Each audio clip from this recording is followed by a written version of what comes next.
Que a graça e a paz do Senhor Jesus esteja com todos.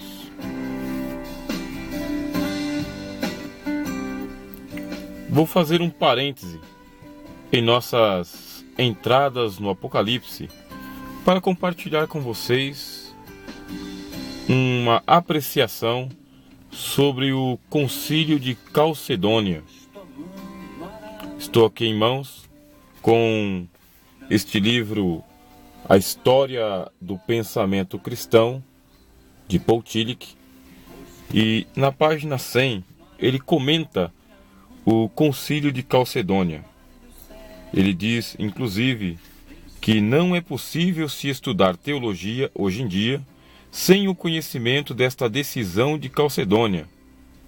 A substância dela se expressa numa fórmula paradoxal.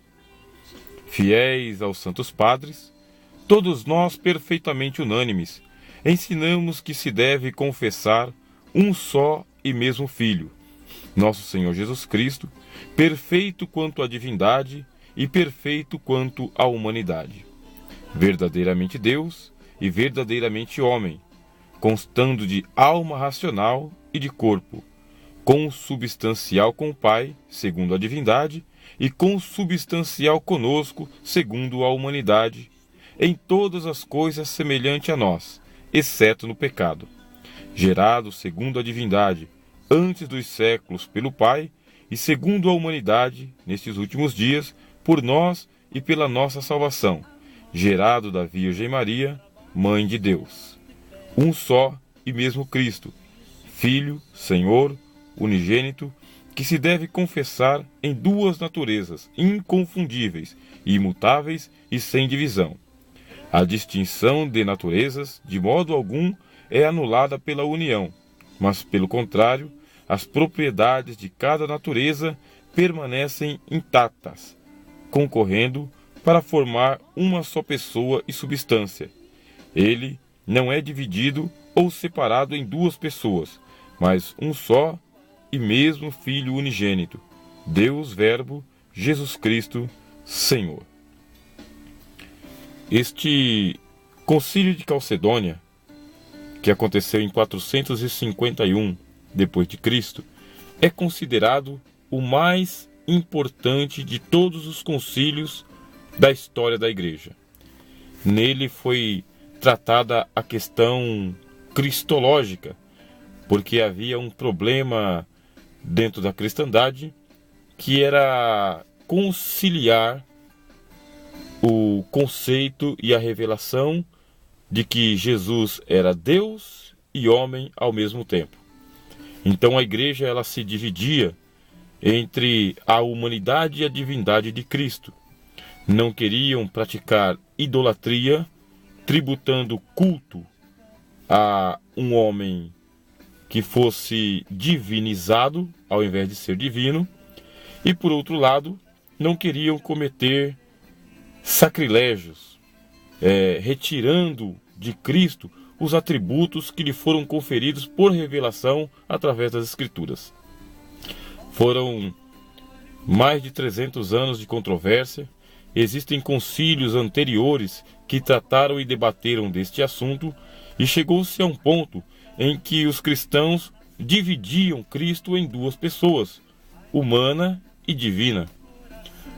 Através dessa fórmula, nós chegamos ou recebemos um legado de um tratado cristológico, aonde o Salvador da humanidade é apresentado a nós como sendo o próprio Deus.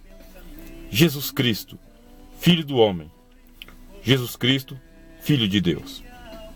Quando falamos 100% homem, 100% Deus, usamos de empréstimo uma linguagem metafórica, como que dando a entender que o 100% representa a completude, a plenitude, o máximo.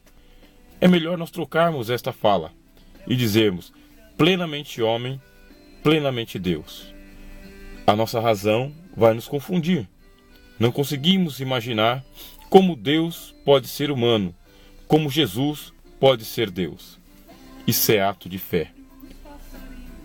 É tão importante entendermos isso, porque a nossa salvação não pode se processar a não ser por um milagre chamado paliginésia, novo nascimento. Este novo nascimento não pode se dar pela simples compreensão de uma doutrina. Este novo nascimento não pode se dar porque nós melhoramos os nossos comportamentos ou porque tivemos uma mudança de consciência. É um novo nascimento porque faz parte de uma nova economia da criação de Deus.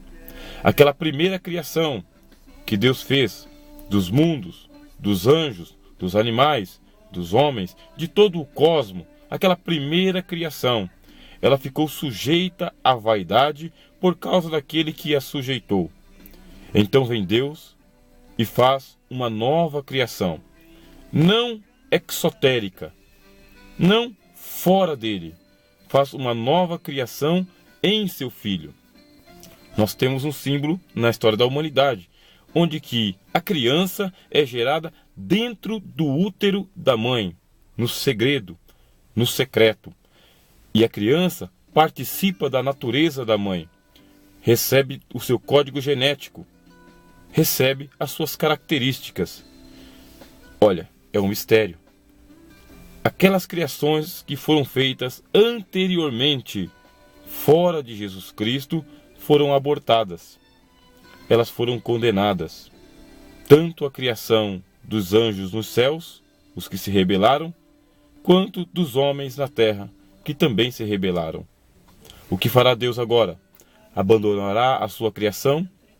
Amargará a sua frustração por não ter conseguido levar a termo o seu ato criativo? Não. Toda a natureza vai ser redimida. Redimida dentro de Deus, dentro da divindade. Então vai ser gerada no útero da divindade. E como isso se dá? Vai ser gerada no útero de Jesus Cristo, dentro de Jesus Cristo, verdadeiro Deus. Mas para que isso se processasse, ele veio ao mundo de forma milagrosa, típico de Deus. Só Deus pode se comprometer dessa maneira.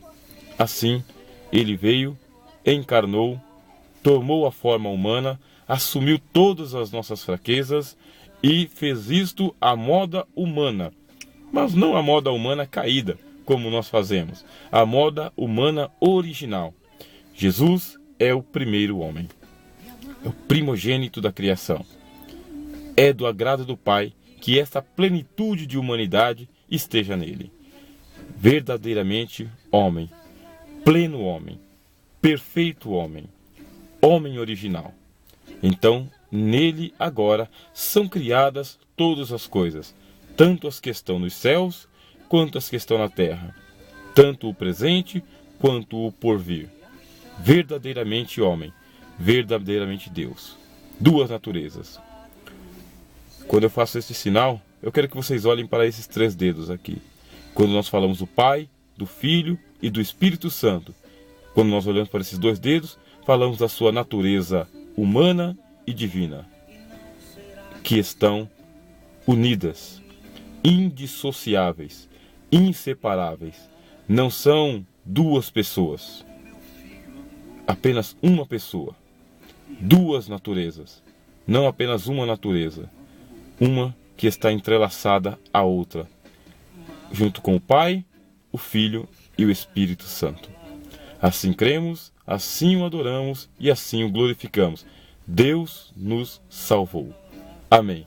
Que Deus esteja com todos, em nome de Jesus. Amém. Minha palavra me achará e aprovado será.